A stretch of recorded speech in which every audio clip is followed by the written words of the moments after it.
Prenons du temps, revenons à Dieu, convertissons nos cœurs, saisissons toutes les occasions privilégiées de réutiliser les réalités fondamentales de notre foi.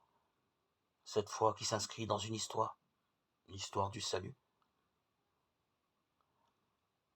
La délivrance du peuple d'Israël lors de la sortie d'Égypte grâce à la puissance de Dieu, ainsi que l'entrée du peuple dans le pays ruisselant de lait et de miel. Cette délivrance de la captivité et l'entrée dans une terre de délices ont été interprétées par la tradition chrétienne comme une figure du baptême qui libère l'homme de la puissance du mal et le fait entrer dans le royaume de Dieu. Mais cela ne s'obtient pas sans péril.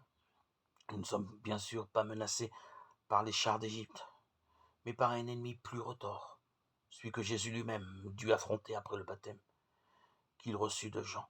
En signe de sa solidarité avec les pécheurs, Jésus, poussé au désert, il lutta pendant 40 jours contre le diable, qui est le diviseur, en grec diabolos, l'ennemi, qui cherche à séparer du Seigneur.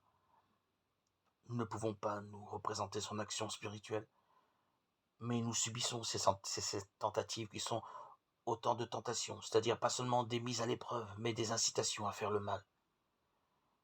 Il cherche à nous séparer de Dieu et de son amour. Pour triompher des tentations, nous sommes tous invités, comme le dit l'apôtre Paul, à affirmer que Jésus est le Seigneur et à croire que Dieu l'a ressuscité d'entre les morts. C'est la condition requise pour être sauvé, c'est-à-dire pour avoir la vie sauve, la vie nouvelle qui jaillit précisément du Christ mort et ressuscité.